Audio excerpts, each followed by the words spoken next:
how small these tires are. Yeah, I know. They'll shred them. Oh, that's funny. It's like a symphony I know. It's hilarious. when it comes in. We got to hit this bridge at exactly 88 miles an hour, and we will be propelled back into the year 2025. Ready? Put your foot in it. Goes good. Goes great. Leaves 2 black stripes behind us the whole time. Welcome to another episode of Jay Leno's Garage. Today, something a little bit different. We're going to celebrate 3 builds that we did for SEMA. And we won. We won Hot Rod of the Year with one of them. You can guess which one it is in just a minute. And we could not have done it without the help of General Motors. The first one is my 55 Buick. This is a car I bought. I flew to LA. I just got on a plane and came here. I thought, well, I got to go to LA. Okay, I got off the plane. I go, what do I do now? I don't have a place to live. I got to get a car. So I got the PennySaver, which is one of these things, you know, back in the day before the internet, they list cars and furniture and all kinds of things for sale. I'm looking at the car section. I see 55 Buick in Westchester. Where's Westchester? Oh, it's about 8 miles away. Oh, perfect. I'll go there and I'll buy that car. I mean, you're a kid. You're not thinking. So I got my money. I take a cab, and the cab was like 48 bucks. So that was a lot of money. So I get there, and the car is okay. And then I realized, well, if I don't buy the car, I got to take a cab to somewhere. I don't know where I'm going. All right, I'll buy the car. The guy was asking $350. I think I offered him $345. I drove a hard bargain. And I got the car. And it ran, and I lived in it for a long time. Met my wife in it, got married in the car. Eventually, I parked it in my mother-in-law's driveway where it sat for over a decade because younger, prettier cars came along, and I fell in love with those. And then one day, I was at my mother-in-law's house, and the tires are flat, and there was a note on the windshield that said, somebody obviously doesn't care about this car. I'd like to buy it. No, I care about it. It's my car. I don't know. So I said, honey, let's take this back to the garage and we'll make it bigger, faster, stronger, leaner, meaner, the whole deal. I got in touch with Bob Lutz, and Bob Lutz, always the ultimate car enthusiast, besides running General Motors at the time and Chrysler and the BMW. He was the guy that came up with the ultimate driving machine. That was his slogan. Anyway, we decided to make a hot rod out of it, or a Restomod. We didn't call them those back in the day. But what do we do? Well, let's contact our buddies at General Motors. And Tony Roma has been with us for all the builds. I mean, these guys are great. You know what's great? They're not only engineers, they're car enthusiasts. And we could not have done this without them. You know, Bob was great, Tony was great, the whole gang. This was the first one. And tell us about the engine that you developed for this car. Yeah, so when you called Bob Lutz and we were doing the performance division was just getting started back then. I think we were working on the first gen CTSV. We were working with the performance parts and crate engine people to do this 572. And this was a great opportunity to showcase our brand new crate engine in this car that meant so much to you, and it was a really cool story, and it was a great opportunity. And I think the 4L80 transmission was another part you could buy from us, so that whole powertrain integrated into a car like this kind of shows people what's capable. Right, and then we got a couple of crashed C5 Corvettes, took the suspension off, put it in, the disc brakes, and I'm still driving. It's one of my favorite cars. Anytime you can blow off a Corvette with a 55 Buick, well, that's the greatest. And we could not have done it without you guys. The very first 572 is over there. I don't know why we pulled that out. There was some problem originally. I can't remember what it was. I can't remember why we pulled it out. Because it was the first one, and we just put another motor in, but we saved that one because just for the history of it, it's the first 572, and that turned out to be a hugely successful crate engine, wasn't it? Absolutely. Yeah. I mean, it worked out great. We got a lot of publicity with the car. We got all of GM's tech and knowledge. We could not have done this without them. I mean, when you have real engineers, the guys who went to college to do this stuff, you know, that's what made this whole package come together. And to this day, it's still running, so I can't thank you enough. Let's show them what it looks like under the hood here. Sure. The reason this is gold is because this is the 50th anniversary of Buick, and 55 was their biggest year ever. There we go. All right, one thing about plenty of room, you can put 2 572s in this engine compartment. Look how much room you got in this thing. Isn't that fabulous? I love the rocker covers with that little touch. Yeah, those guys, that was not my idea. They did the rocker covers for me, and I was very grateful for that. It's cool, the Leno 572. and that was kind of fun. And air conditioning and you know, all those things. Really fantastic. Just a wonderful, wonderful driving car. Power steering, power brakes, did all these pieces here. I like how clean this build turned out with all the attention to detail and the wiring and everything. It really shows off, like, how do you do a Restomod and not make it look like a rat's nest of wires and everything. So right. And this was for SEMA. You know, this was kind of a new thing, and nobody had, to my knowledge, had hot rodded one of these. I'm sure somebody did. It certainly not getting a lot of publicity. It just wasn't the car you kind of hot rodded. That's what made me get the idea to do the Tornado, and then the 32 Ford. What else do we have? Well, we got disc brakes all the way around. So the transmission, we had to calibrate the electronic transmission. So you could buy this package where it was just plug and play. Right. And you just hooked up the computer for the transmission and the controls and everything. And like you said, with the Vintage Air, this is a great package to drop in, not just this car, but really anything, and have it start up every time, drive smooth, shift smooth. We had great suppliers. Vintage Air is one of my favorites because it always works. It's small, it's compact, doesn't rob a lot of horsepower. Yep. And it looks stock. You know, you can get the balls, you know, the cooling vents, and they're metal, and they look like they belong in the cars, and it makes it kind of cool. This car has been pretty bulletproof, runs cool, doesn't overheat at all, and with the air conditioning, everything, you can use it all year round. And like you said, back in 2004, typically a car like this would have had crazy wheels and lowered and airbagged and all that stuff. And one of the things I really liked about the way you guys did this build was it looks, you know, from a distance like any other 55 Buick, and then you start it up and go drive it around. And that was, cool. You know, to me, I always liked General Motors styling. I never wanted to change the styling. You just wanted a bit more performance, a bit more braking, a bit more handling, you know, because the styling holds up. I still think it's a great looking car. Oh, it's a Same gorgeous thing with car. the Tornado. But here, let's shut this hood. There you go. That shuts like a hood. That's American steel. That's pretty cool. But this thing was fast. Here it is doing a burnout. Check it out.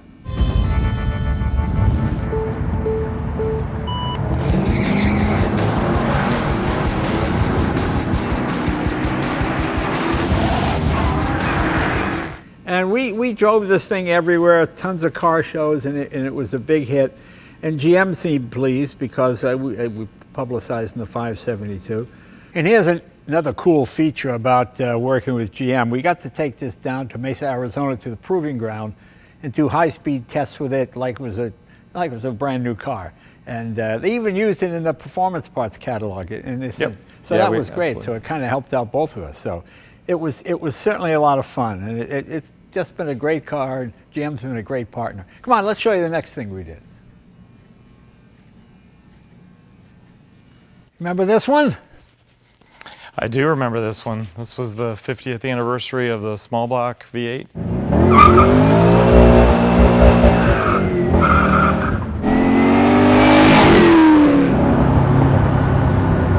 Right, that was 2005. And to celebrate it, I think this came from Mark Royce. He's always been a car guy. He's in the middle of a lot of this, yeah. And the idea was to build the iconic Ford body with the Chevrolet engine. That was the classic hot rod, 50s, 60s, 70s, 80s, well into the 90s. And that's what we did here. Well, the trouble with that was with the modern chassis, it no longer had a 32 Ford VIN number. Being kind of a high-profile person, I'd be the one to make an example of, so we decided, we got to go find a vintage chassis. So we dug up a 34 Chevy chassis, put the Ford body on the Chevy chassis with the Chevy motor, and that's what you have here. 6-speed, 427 LS7 engine, very fast. This thing is incredibly fast. And it's a proper gearbox. I didn't want to do the automatic. You know, I didn't even want to do the tilt steering wheel. I always feel that's cheating when I see them in 32 Fords. But okay, that was the steering column, it was fine. But I've had this thing for years. We did this custom paint. Let's show how the motor goes in. It's a very neat installation here. Let me open this.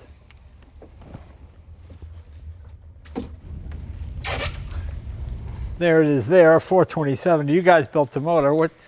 Different cam, correct? Yeah, this was our crate engine for the LS7. It That's was right right, after yeah. the Z06 had come out, and so because you wanted something a little extra special, I live in a hilly area. I Yeah, need a you little need a extra little horse extra, to get yeah. over the hill. Right. so we put a pretty hot cam in this. We had also built a Solstice. You can look up back in the day. We built a lightweight, pretty crazy 600 horsepower Solstice. So this is basically that same engine. Yeah, that's just what your 34 Chevy needs is 600 horsepower. That's right. That's right. And you know that this engine is oil tight. You notice we haven't cleaned up the firewall. I just drive this. In the old days, you just have grease and just all sorts of blow by and a crankcase breather and everything else. But it's not. It's really just been a wonderful, wonderful vehicle. Runs cool, doesn't weigh anything. 600 horsepower with a 6-speed manual gearbox. Just a lot of fun to drive. Yeah, this was a pretty cool project. And I remember this special paint you guys use, I think diamond-infused, that gets that really cool color. Right. Well, when you get in different lights, you get like a rainbow effect here. I don't know if you can even see that, but you can see it. Yeah, really cool. Of course, disc brakes all the way around. Let's shut this. I'm not sure what we did suspension-wise here. I think this was basically just to make the frame and everything work out. We did rack and pinion steering, Right. Direct acting springs and dampers. Big sway bar across the front, make it nice and stable. Chromed everything to make it look pretty. And then this opened here. It does have roll-up windows. And it does have a top that pops up here. Let's see. Can you pull that up? Let's see. Nope. Oh, there we are. Yeah. Careful now. There you go. Cool. And then your top comes up here. Well, I'm not going to put the top up, but well, you get the idea. It's a hot rod, yeah. But it did get caught in the rain, and you could lock it, which is pretty good. Okay, it's a hot rod. Don't need a top. I don't think I've ever driven it with the top up. I mean, it doesn't have windshield wipers, so No, you better because not of get caught in this. the rain, so. You look like a circus bear in it anyway, because you're kind of looking over the top of the windshield. So the top on, you're like squinting through here. So we never really drove with the top up, but looking comfortable is way more important than actually being comfortable. So that's kind of the story on that one. But it's been a great car. It's an attention getter, and it's very well built, electric windows, and pretty cool, pretty cool. Well, let's go to the big one. This is the car that won Hot Rod of the Year for Hot Rod Magazine, which got me totally by surprise. You wouldn't see that one coming, so that was quite an honor. And the amount of work the GM boys did on this, just incredible. We had this down at the Proving Ground also, and guys are lapping at 140 with the stupid thing. Come on, take a look. All right. Well, this is one of my favorites. As I said before, this got Hot Rod of the Year in 2006 from Hot Rod Magazine. The thing I love about this is, if you know nothing about cars, you know this is an American car. No one's going to say, is that German? Is that English? Is that, all cars have some sort of characteristics. And this, I remember the Italians said at the time, this was front-wheel drive when it came out, the first post-war modern front-wheel drive car. Mm-hmm. And the Italians used to say, you can't get more than 200 through the front wheels or get torque steer and a tear. This had 375 horsepower. I believe it won its class at Pikes Peak, because with the front wheel drive was able to climb the hills, The brakes were not particularly good this first year because they were drums, but from that point on they were disc brakes. This was designed by David North. To me, I think it's one of the great looking cars. This area right here, these haunches here, all cars do this now, but this was the first one, at least I remember. There might have been others, but I always thought this is the sexiest part of this car. And at the time we were building this, the Bentley Continental had just come out. And I thought, back in the day, this would have been the Bentley Continental, a big, fast car, 4-seater, grand touring car. And that's what it was. What we did here, we wanted to put 1,000 horsepower in it. And you really can't put 1,000 horsepower through the front wheels, because this had that giant timing chain, and that would just chewed itself up. So we built our own chassis, got the Corvette transaxle, all with the help of these guys, put the 427 in it, twin turbochargers, twin radiators. I'll show you that under the hood in just a second. Had this down at the Proving Grounds. The guys were racing this 140 miles an hour. Just incredible. Just a wonderful experience. And it was just so cool to drive this thing. We got a solid 400-pound blocks of aluminum to make these wheels. And we want them to look like the stock hubcap, but bigger. I think these are 17, so we can get the bigger brakes in there. The problem with some of these GM cars, the wheels seem small. They were inset on the wheel well. It just looked odd. So I wanted to fill that out. And I didn't want to alter the look of it because GM styling was always one of my favorites. And I wanted to be recognized for what it was. I hate it when I see a car and I can't figure out what it was originally, you know. It kept the original dashboard with the speedometer that turns this way. It's just really, really neat. Let's open the hood and show them what we got here.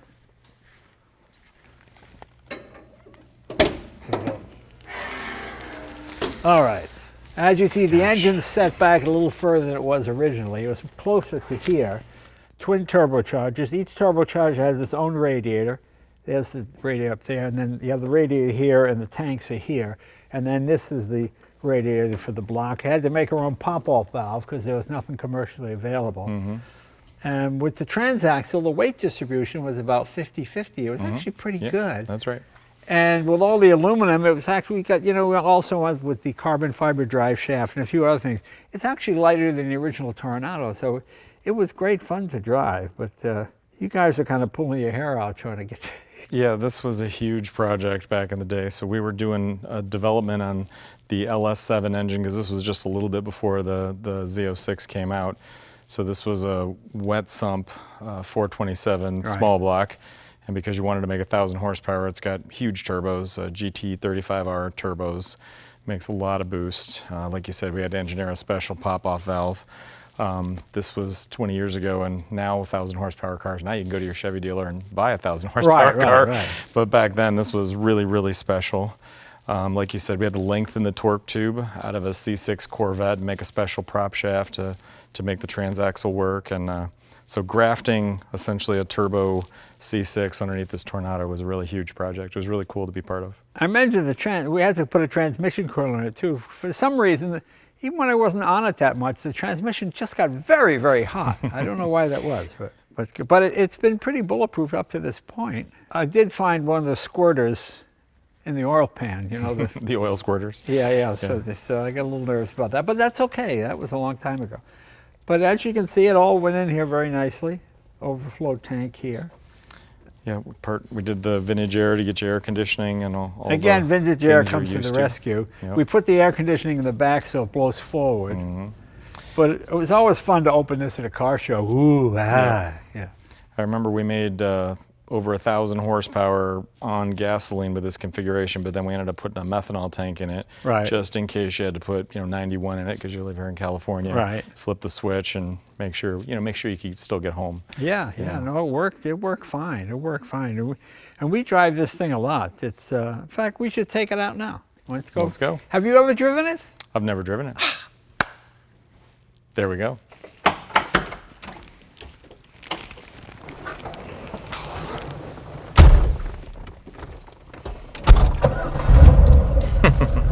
Starts right up. I forgot how comfortable these seats were.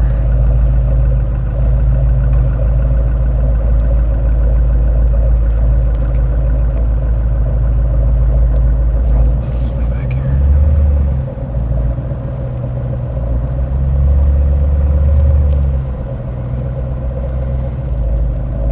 I love the speedometer that rolls this way. Oh yeah. So cool.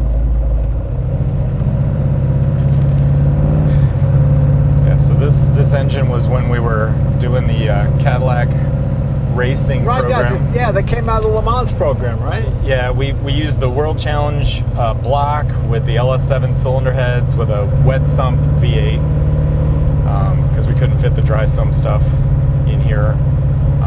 It was a pretty cool project, and we used early prototype LS7 cylinder heads. Would the dry sump system not fit in here? Why was that? Because it's less space. I think it had to do with the way the exhaust came out in the turbos and the way it integrated with the cradle. I remember we took the entire front sub-assembly, the induction, the intercoolers, all that stuff, and we sent it to Lingenfelter, and Jason Haynes and those guys ran it all on the dyno. They calibrated everything. But then when we got it back out here, and we went to go put the car together, we ended up having to change the induction. So I remember having to come back out here and drive around a bunch with the laptop tweaking everything and getting it That's all right. settled. So. And that was the dark arts. That's when Yeah, laptops were yeah. like, what, a laptop? Yeah, right. Where are those bag of jets we had? Yeah, right. I remember also bringing out the guys and we did a custom traction control calibration. Right. We had to have all that stuff. Yeah, exactly. I've only got one fancy watch. I got my dad's Speedmaster. Oh, very nice. It's a Cool. 68, so it doesn't have the Apollo logo on the back. Oh, right. Because it still wasn't certified. Hadn't happened so- yet. Yeah, exactly. I knew Buzz and those guys. Did you? Yeah.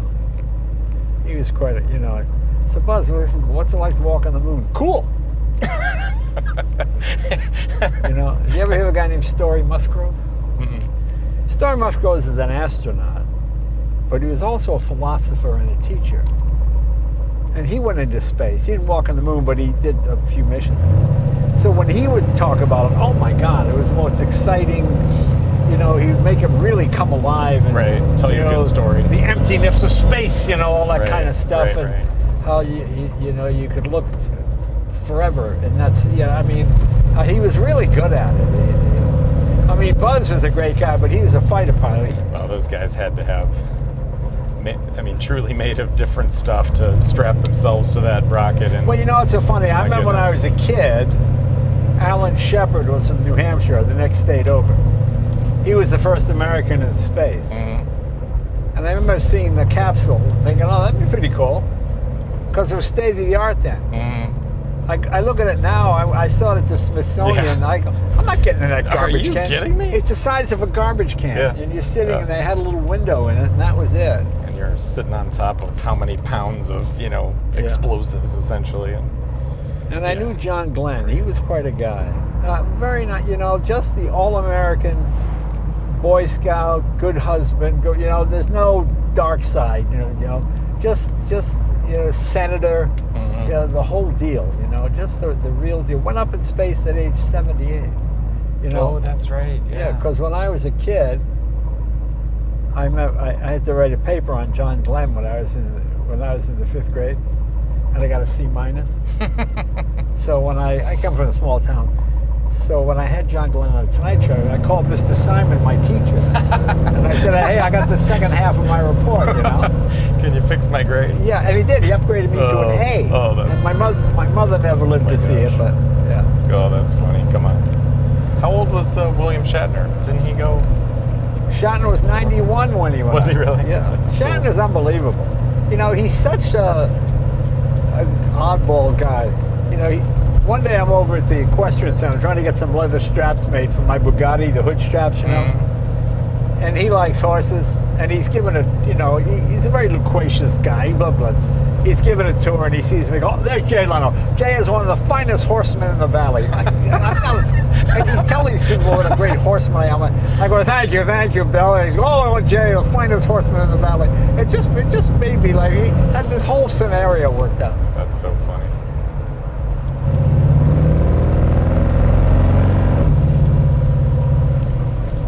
Torquey.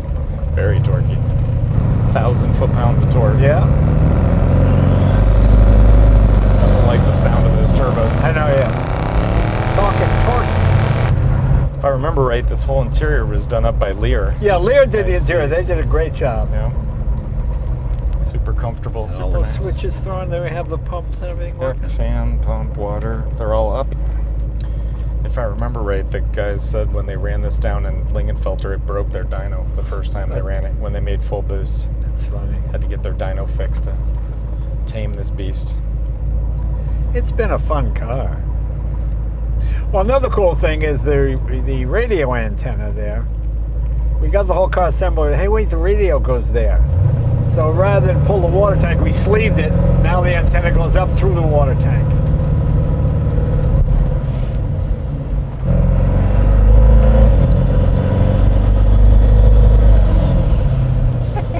It's like a symphony I know, it's hilarious. when it comes in. Pretty cool.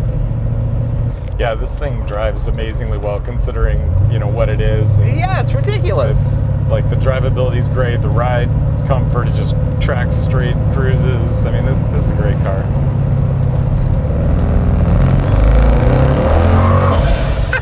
Oh, yeah. You forget how small these tires are. Yeah, I know, we'll shred them. Oh, that's funny. suddenly it's 2005. Or is it 1966? I can't tell. 66, yeah. I used to like that when Oldsmobile had a motor, Pontiac had a motor, Buick had a motor, and they all kind of went to the same engine, which, I remember some people sued because, hey, I bought a Buick, it got a Chevy engine. Yeah, I bought a Trans Am and it had an Oldsmobile motor in it or whatever. Yeah. Thanks once again for all the help over the years building these projects. We obviously couldn't have done it. You could have done it without us, but we couldn't have done it without you. So we certainly appreciate it. It's great. It's been a great partnership. Oh yeah, it's great. We had a lot of fun. We got to hit this bridge at exactly 88 miles an hour, and we will be propelled back into the year 2025. Ready? Put your foot in. Goes good. Goes great. Leaves 2 black stripes behind us the whole time.